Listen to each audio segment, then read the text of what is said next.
best way to open up the conversation. And your thought has certainly evolved since the 90s. And I kind of like the idea of getting a read on where you're at with this famous question or idea you posed. So, Nick, at this point in your life, looking around, does anything human make it out of the near future?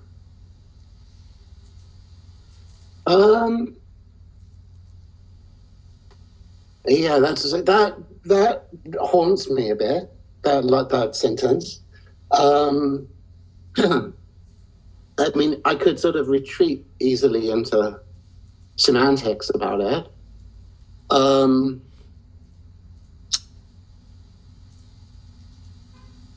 Yeah, I don't want to be evasive. I think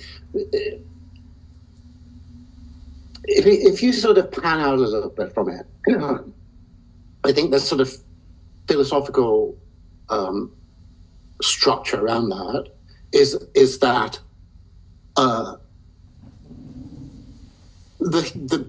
anthropomorphic subject has a much larger context, and a lot of what the kind of catastrophist singularitarian sort of approach to the future is the fact that larger sort of reservoir in which the kind of apparently bounded human subject exists threatens to deluge in. And in a certain sense, the future would be disappointing to anyone coming to it from that sort of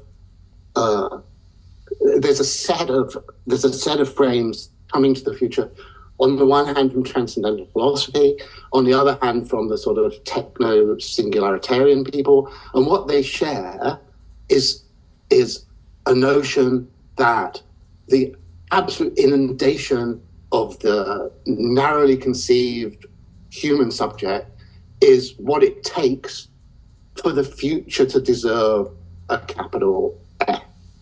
You know? So, I mean, I would just say there's a kind of current trend, which I'm sure you guys have all heard of, that calls itself effective accelerationism, EAC. Mm-hmm. And that is really, I think, in this respect, defined by sort of erasing that sentence. You know, it's acceleration without nothing human makes it out of the near future. And I can respect why that's been done, and it's certainly good PR. But at the same time, I think that there's a certain philosophical disappointment about it. Mm-hmm. You know, I think that there's something a little bit self-deluding of thinking that what we're talking about with the future, the radical future, is some kind of Star Trek scenario of like higher primates in space. You know, it's like, it seems to me to just really not be a plausible model.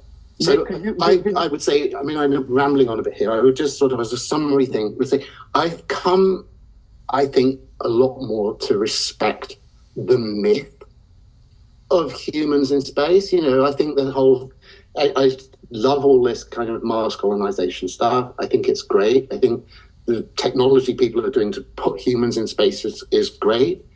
But I also think that it's impossible on certain philosophical grounds to simply subscribe to this anthropomorphic future. It just doesn't make sense. It just shows a certain lack of understanding about what people mean by superintelligence, about what robotics promises, about sort of understanding the constraints. I mean, the fact that you have to stick a human cranium through a birth canal is such a kind of major obstacle to its horizon that I think you can't just like move past that fast and and easily. Is Okay, that so- is that to say that